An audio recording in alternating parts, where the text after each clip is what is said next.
Hello, my name is Darren Kaptursky, and this is my presentation for the Product Redesign Unit for Engineer Your World. So first we need to learn about the product. We have this Piggy flashlight, and we were given the task to redesign this flashlight to better fit the needs of a possible customer. So we first started off with gathering data. We conducted direct benchmarking methods in which we measured brightness, measured crank sounds, and measured physical dimensions.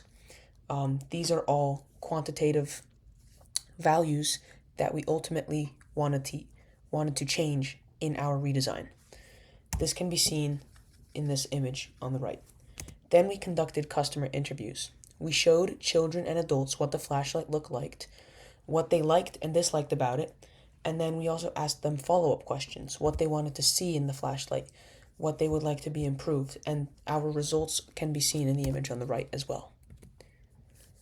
Customer needs and design specifications. From this data that we collected in the previous methods, direct benchmarking and customer interviews, we created weighted needs tables, an AFQ table, and a pew chart to compare design options. And over here, we can see the AFQ table, which was most impactful, which was most important in our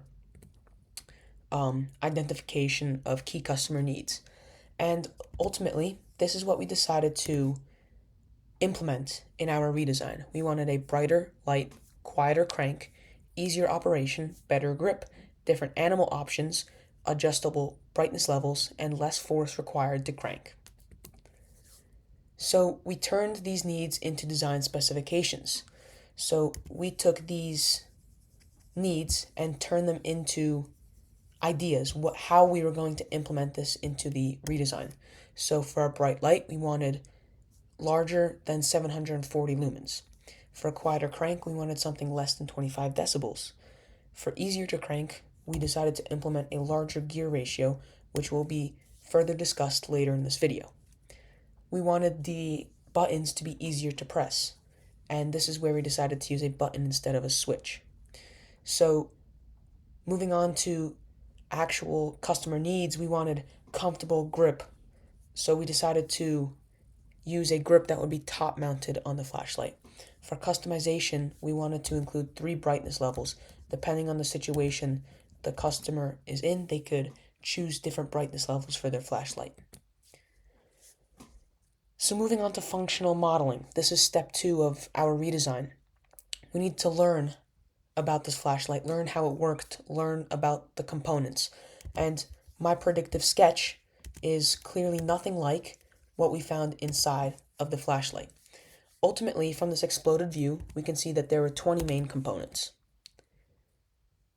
And this exploded view ultimately helped us identify each part, understand how parts connected, and see how the energy moved through the system.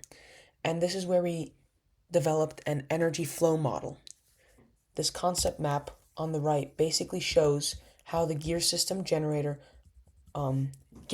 generator convert into electrical energy, which are transferred to the LED, which is ultimately converted into light energy.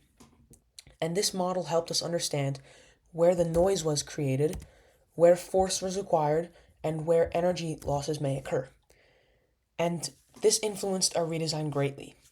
From learning where the noise was created and how much force was required, we decided to change the gear system used in order to eliminate some of the noise and lessen the required force for the user to crank to achieve light from the flashlight.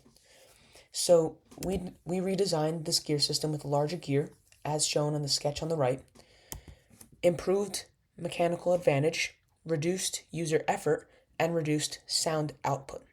Without this functional modeling method, with these energy concept maps, with this exploded view, we would never be able to come up with the solution to improve the sound, improve the force required, and ultimately change probably the most important thing of this flashlight for the redesign.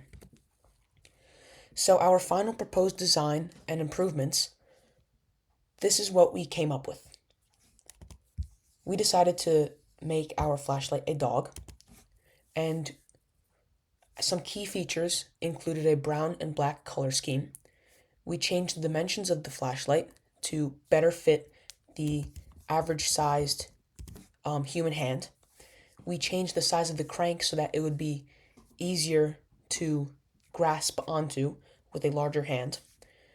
We added grips, we added on-off buttons, we added 3 brightness levels, which included 650, 750, and 850 lumens.